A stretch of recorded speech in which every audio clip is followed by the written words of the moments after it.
Hello, everyone. Welcome to another episode of The Green Factor, a show where we talk about green design and the business of sustainability. I'm your host, Aris the Green Carpenter, and today we'll be talking about the future of business is green. With me today, we have Ms. Emeera Hashim. Hi, Emeera. Hi, Harry. Thanks for having me. So, just to give a context to our audience, I met Mira during a program organized by CIMB, and she gave a presentation about sustainability and business and all that. And I feel like it's interesting, and I feel like I want to share some of your findings with the audience that in this show. So, thank you very much, Mira, for coming in. Thanks, Harry. Yeah. Okay, so I think before we go into our topic, can you just share a little bit about who you are and what you do? Okay. Thanks again for inviting me. And also, I enjoyed your session during the CIMB Green Biz program. So I'm glad we can learn from each other. So yes, my name is Emeera Hashim, and I'm the managing director of Impacto. So Impacto is a homegrown boutique sustainability advisory based in Kuala Lumpur, Malaysia. We are a woman-led team and we deliver end-to-end sustainability services to a range of clients across a range of sizes, across a range of sectors, including the energy sector, banking, manufacturing, agriculture, property development, technology, everything you can think of, because sustainability is becoming increasingly relevant to all businesses. So, our full suite of services that we offer include helping businesses take stock of where they are in their sustainability journey. We provide strategic interventions related to sustainability. We help come up with sustainability roadmaps, carbon footprint reports, capacity building, materiality assessments, and finally, also sustainability reporting. One thing that makes us unique is that we are the country's first and only the country's first and only B Corp sustainability advisory, as well as the second company in Malaysia to be B Corp certified. So what that means is we adhere to the highest standards of environmental and social performance, and our every social and environmental impact that we create is accounted for and reported. So basically, we practice what we preach to our clients, and we have a very strict policy against greenwashing. For those of you who doesn't know what greenwashing is, it's claiming that you're sustainable, but you really aren't. You're just using it for marketing purposes.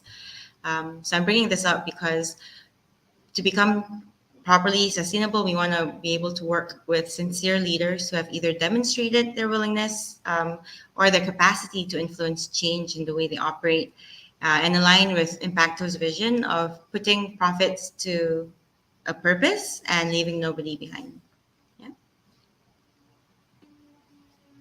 Awesome, awesome. I think before we go into the topic as well, let's go, before we talk about the future, let's talk a little bit about the history. So, Okay. how share us your finding in terms of how the history of sustainability comes into businesses. Okay. I mean, history is always has been one of my favorite subjects in school. Thanks for this. So how businesses have operated and impacted the world historically was primarily shaped by this American economist, Milton Friedman. So in around the 1970s, he released this thing called the Friedman Doctrine that states that the social responsibility of businesses is to use its resources to maximize profits for shareholders, just for shareholders. So, this doctrine is also known as the shareholder theory or shareholder primacy. And what Friedman Milton says is that shareholders act as an economic engine of the organization and therefore are the only group to which any business is socially responsible for. Right. So the end goal of any business is to increase its profits and maximize returns to shareholders. So this doctrine has been very influential in the corporate world, particularly since the 1980s. I'm sure if you guys are a fan of fiction, we've got the Wolf of Wall Street. We've got, what's the one with Gordon Gekko where he's talking about how greed is good. Yeah, so all of that basically aligns with Friedman's doctrine of just maximizing profits as the only cause of business. But in recent years, this particular approach to business has attracted criticism, particularly since the financial crisis of 2008, which was caused when financial institutions were taking too much risks to maximize their profits, and that caused a collapse of the real estate economy the American real estate market, and triggered a collapse in the economy globally, right? What's funny though is around the same time that Friedman released the shareholder primacy, the World Economic Forum also issued the Davos Manifesto in about 1973. And this one, they called it the Code of Ethics for Business Leaders. So since 1973, they've been revising this manifesto, with the last one released in 2020. And this manifesto states that the purpose of a company is to engage all its stakeholders in shared and sustained value creation. So, in creating value, you're looking at not just your shareholders, but you're looking at how you can create value for employees, your customers, your suppliers, local communities, and also society at large. So, society is considered a stakeholder of a business.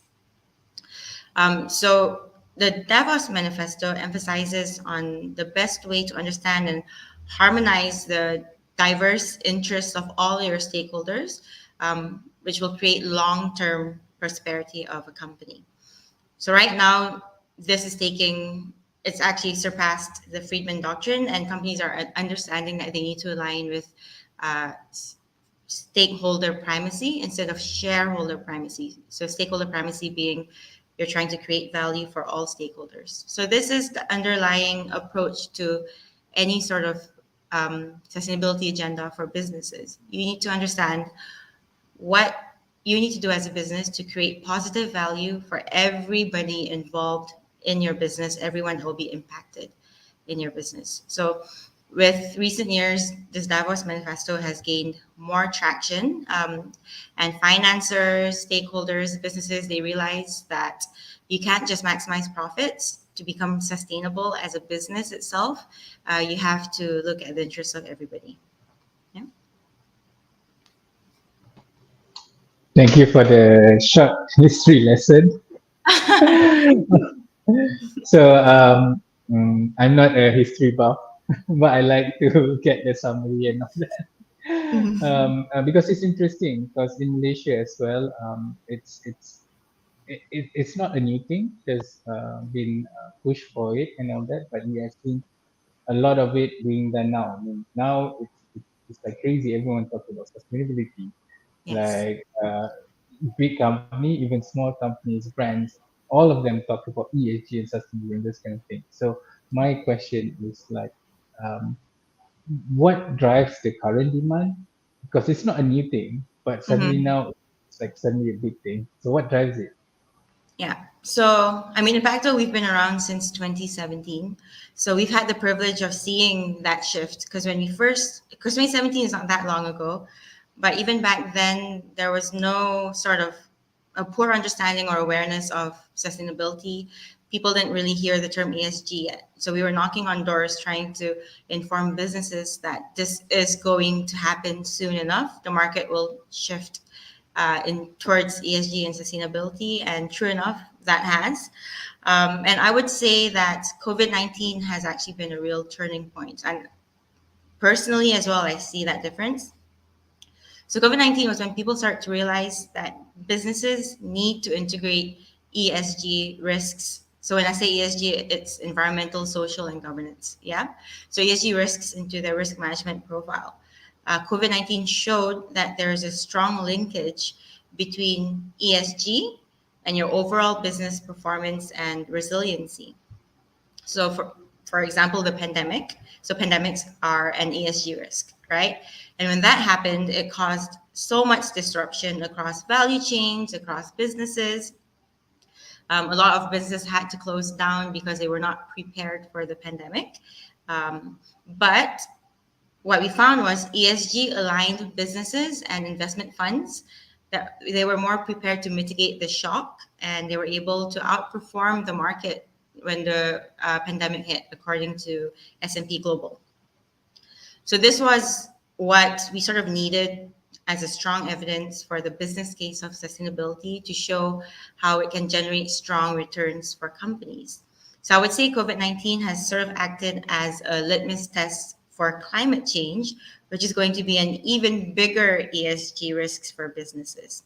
Right. So in addition to, rising extreme weather events that will cause a lot of terrible implications to society, such as displacements, food insecurities, resource issues, and so on. If we're taking it from a business angle, climate change will also directly impact businesses and the overall economy. So if we take one example, is the 2021-2022 floods in Malaysia, right? That happened.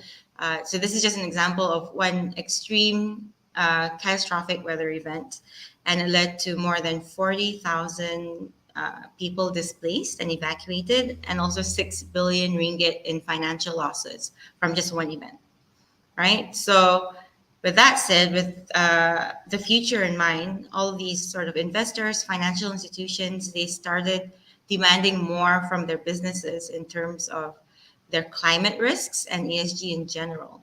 So they're expecting businesses to align themselves to ESG risks to show that whatever happens in the future, they'll be well prepared to manage it and they wouldn't get impacted as much. So I want to say it's not like one day, business leaders just woke up and collectively decided, hey, we're going to come together and save the world. It's still very much driven by their bottom line, and it's very much driven by money. Um, but it's the exact shift that we needed, right? And in terms of the demand, it's not just coming in from financial institutions. It's all stakeholders. So as I mentioned during the brief history, we're looking at moving from shareholder to stakeholders, right? And this is a perfect example as to why. Because consumers are increasingly looking at environmentally friendly products, are increasingly looking at socially responsible companies, right? So if you want to maintain a strong customer base moving forward, you have to align with ESG. Employees, right? If you want to attract and retain employees. So if we're looking at the younger generation, millennials, which maybe we're getting a little bit older, millennials and Gen Zs, right? They are the more sort of outspoken activist generations who care about these things. And there are a lot of surveys out there that show they would not join a workforce that is not ESG aligned, increasingly so, right? So it'll be more important in terms of talent attraction and retention. And then also regulators, with everything shifting in the market, with where the money is going, with caring for people as well. There's just rising regulation for sustainability. So that's why right now you hear it everywhere and you cannot run away from it because it's coming from all stakeholder angles. Yeah. Mm. I think just to share a little bit of my experience as well, I started to look into sustainability around 2012. At that time, I don't know like what green furniture is. I don't know a lot of different things, but I just know that I don't want to contribute to the deforestation or bad practices. So at that time, there wasn't really much people buying my product because there's a lot of stigma, especially with recycled wood. Is it like strong enough? Is it clean? Those kind of thing.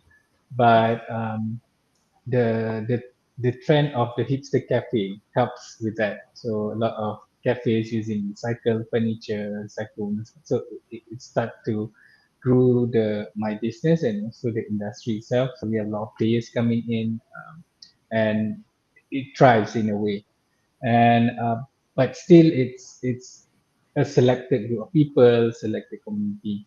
But fast forward now, like you rightly said, even after COVID, things like ramped up a lot, and it's due to a lot of different things. I'm seeing it. A lot of people are seeing COVID as an environmental crisis as well, so they start Yes. to think more about environment and those kind of things. And as well, there's a harder push for these companies, for corporates especially in Malaysia. For example, right now, Bursa Malaysia, they all the listed companies, they have to do extended this ESG reporting. So these are the push that regulators are being put to companies, and also the shareholders are now also asking for companies to be more ethical and more sustainable. Yeah. So personally, right now, I'm seeing a lot of the demand comes from the corporate side, a huge chunk of it, because they're regulatory.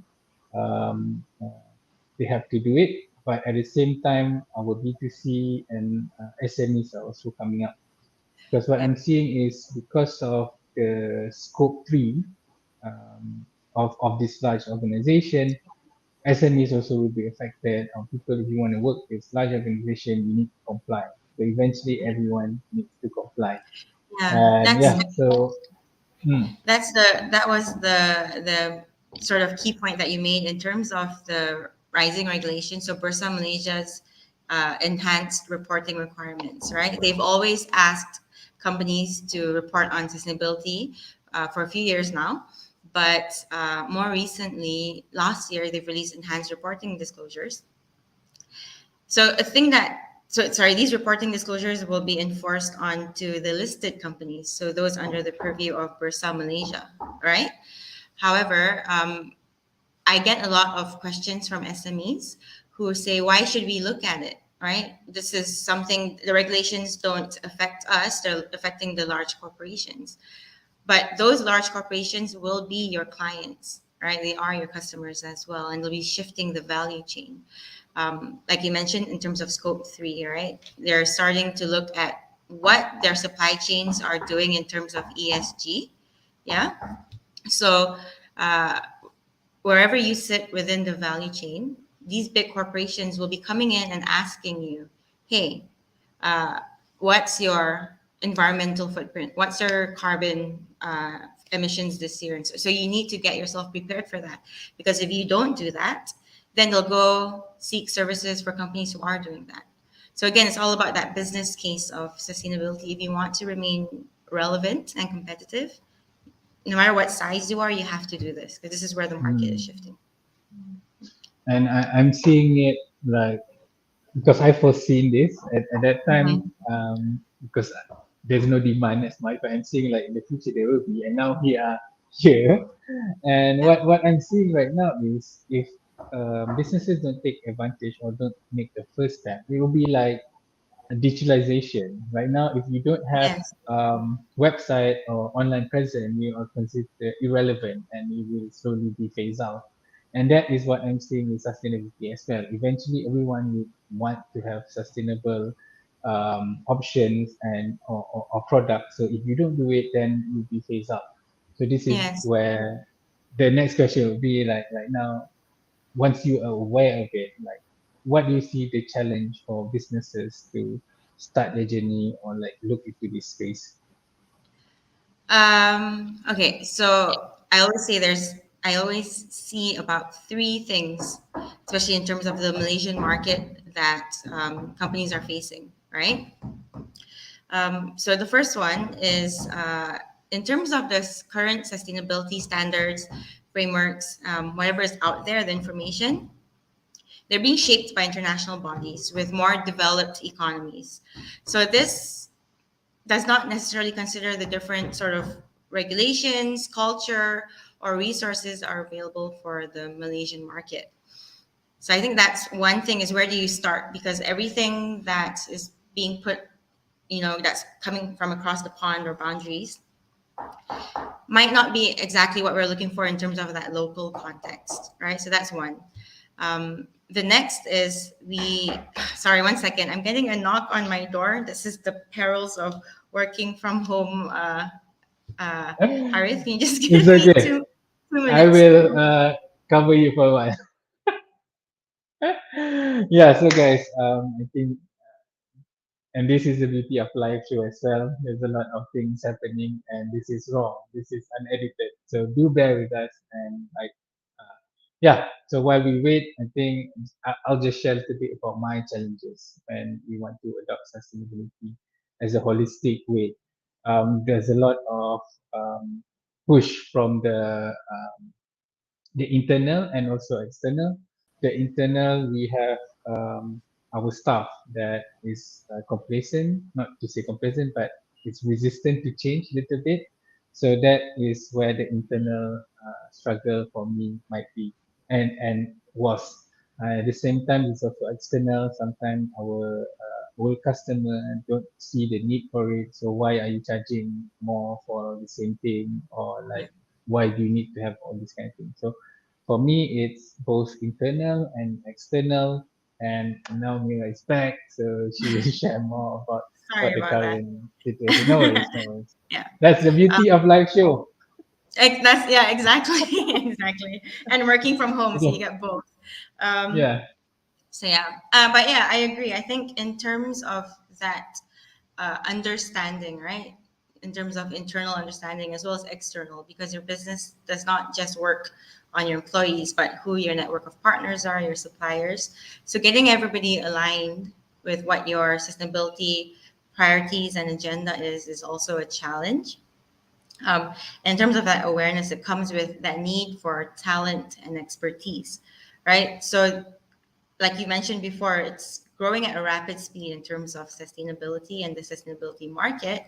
And some at this stage, I would say the demand for um, new sustainability talent and expertise is outpacing the actual existing talent. So there was an interesting study done by LinkedIn where they said green jobs have been growing at an annual rate of about 8% since 2015, but the talent pool that was actually able to meet this has been growing at about 6% only. So there's about a 2% gap there. So yeah, so businesses, they cannot address all of the sustainability sort of challenges at the scale and speed that they require without developing that capacity and capability of their employees as well as their network. So that's another, I think, a very critical challenge that companies are facing.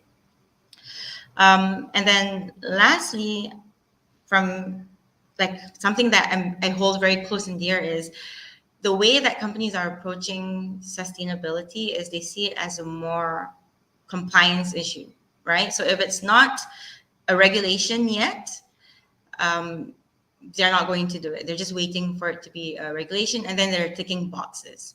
Yeah. Okay. Do we have a carbon footprint report? Tick a box. And then if a new requirement comes up, then they'll tick a box. So that's going to slow down their sort of transformation to a proper sustainable organization. So what they need to do is they need to move away from ticking boxes, benchmarking, and actually focus on the real sustainability issues that are material to their business. So they need to find out that business case.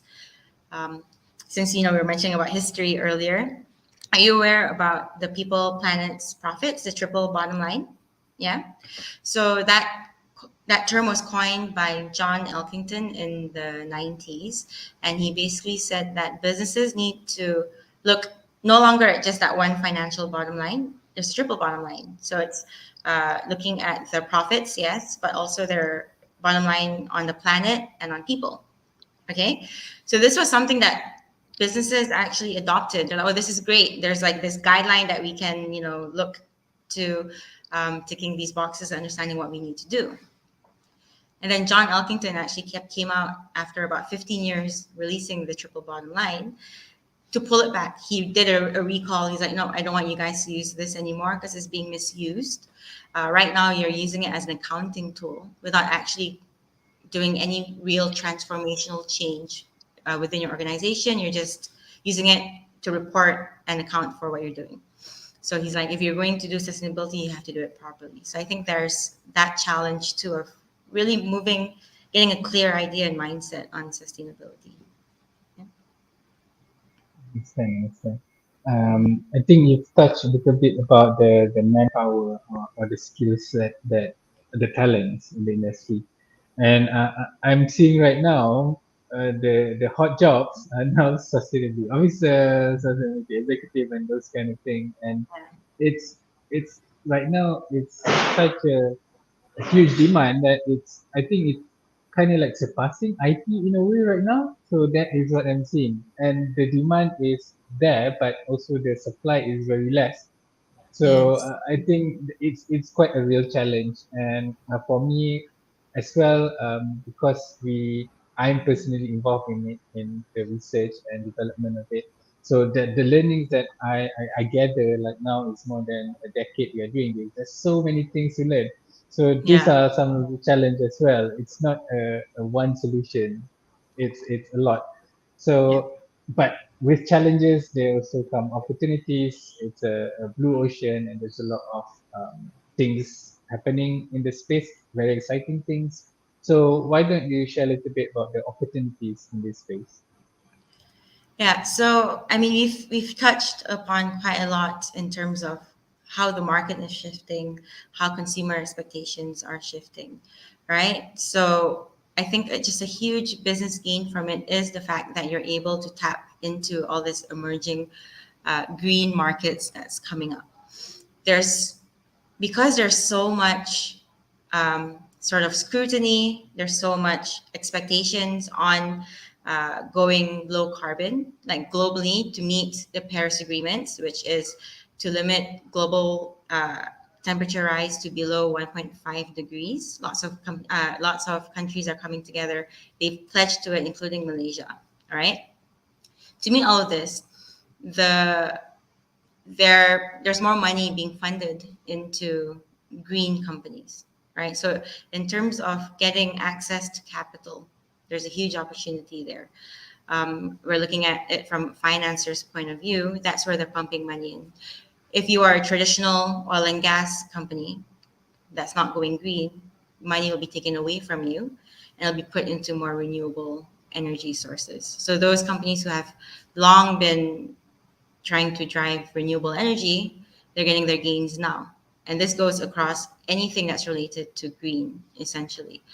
Um, any sort of green technology. So we're looking at a new plastics economy, right?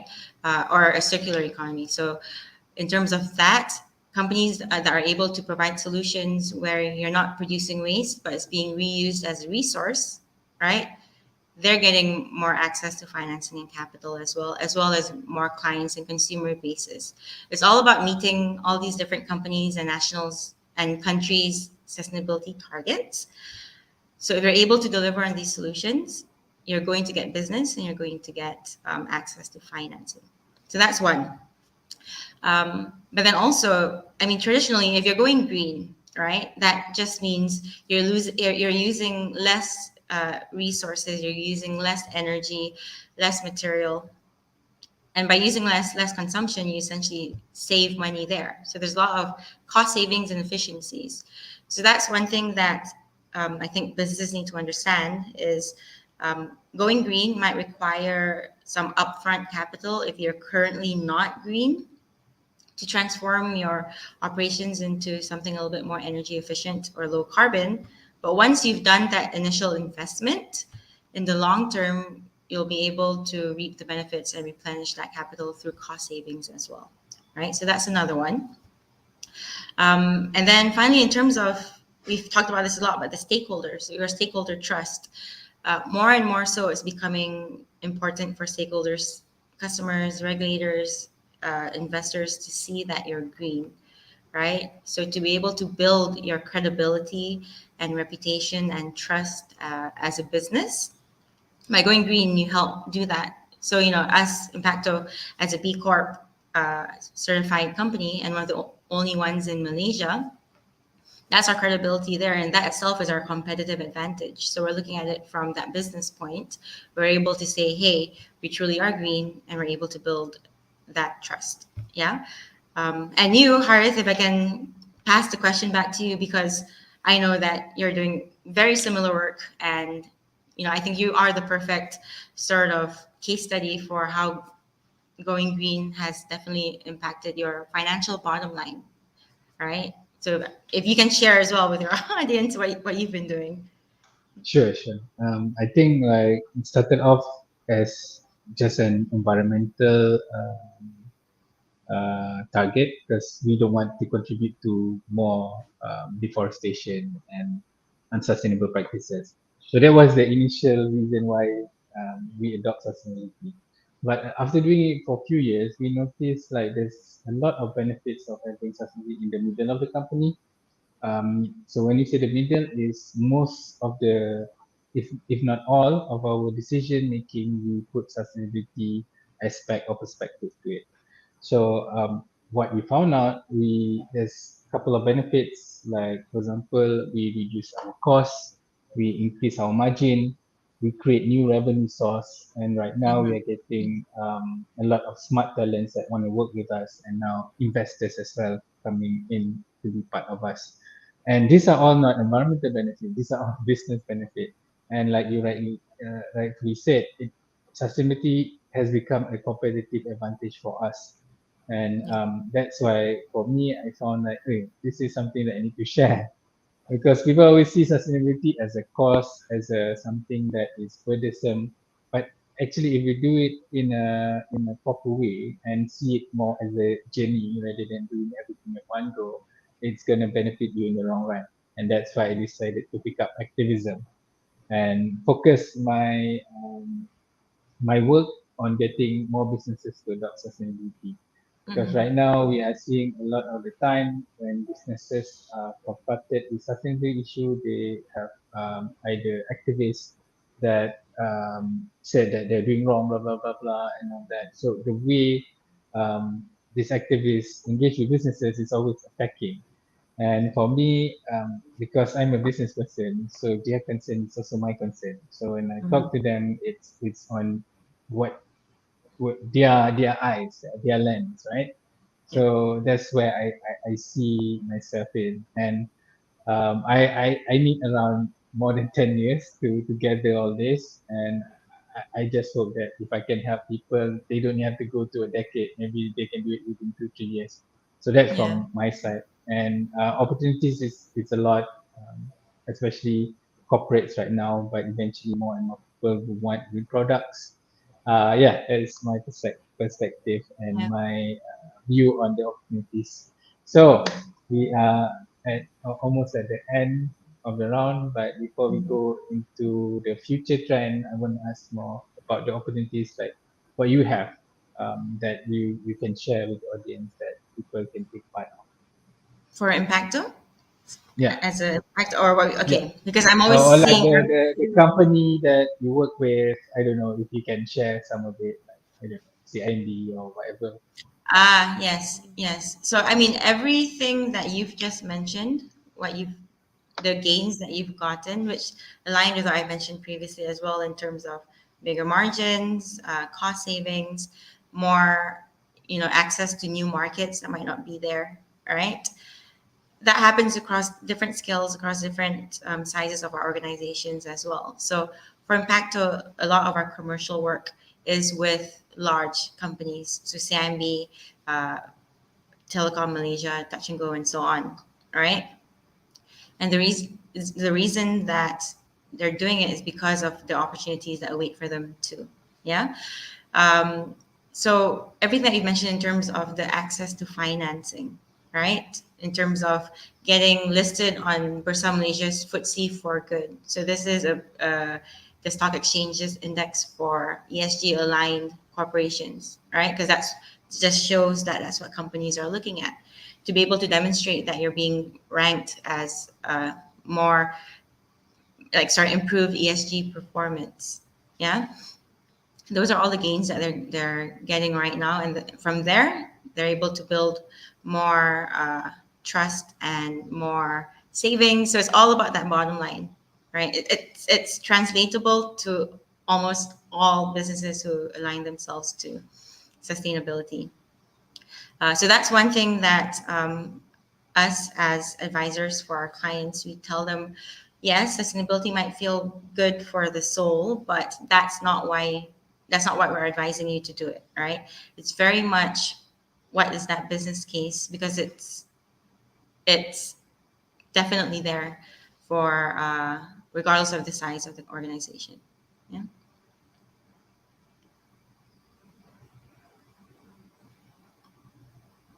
So we have talked about the challenges, the history, opportunities, and right now, the last question, the future trend.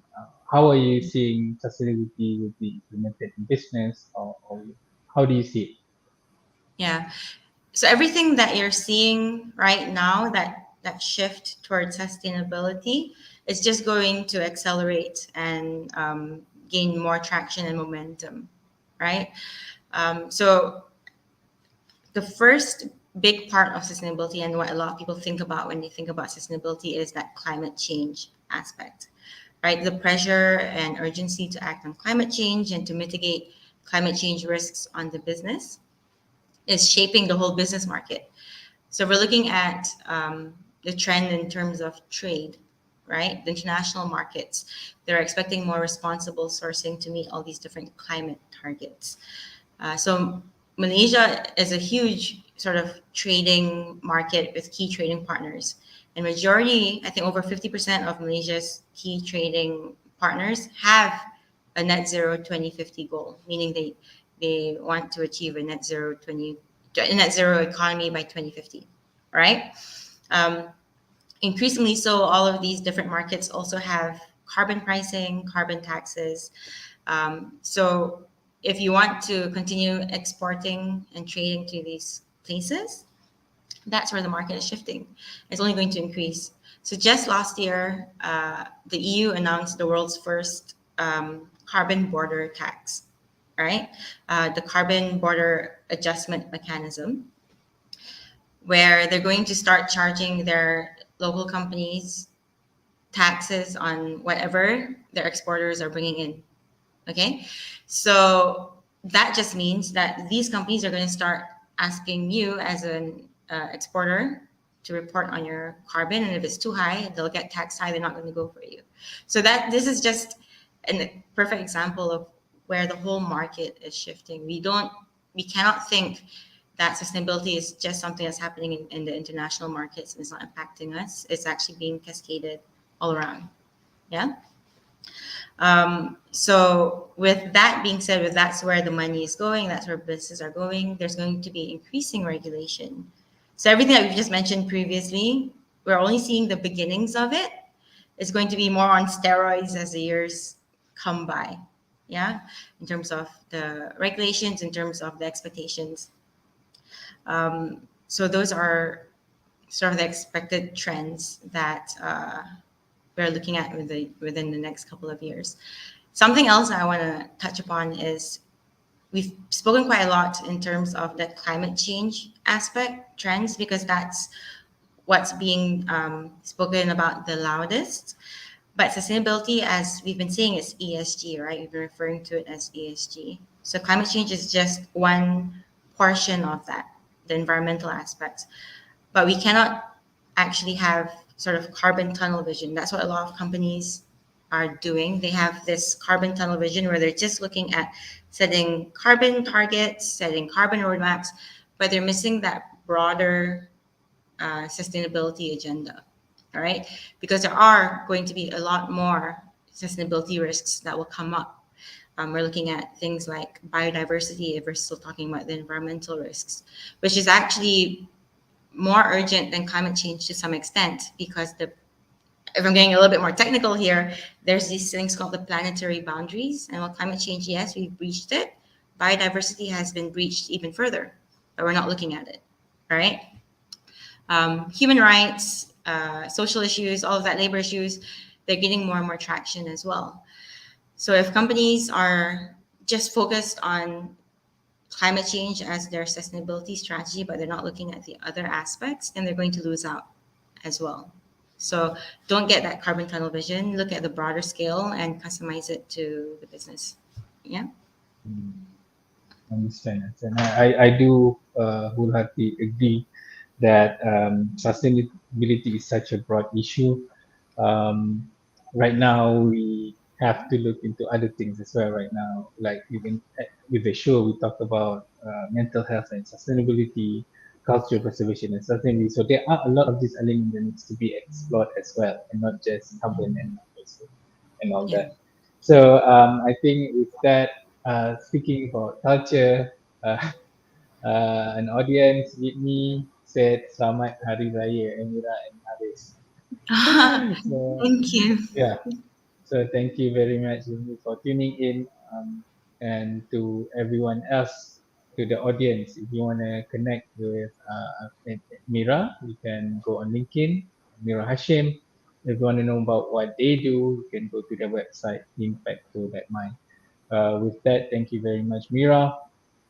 To the Thanks, Aaron. audience, if you find the content resourceful or have benefits, do share it. Selamat Hari Raya and hope happy holidays. And as always, have a green week ahead. Bye bye, guys.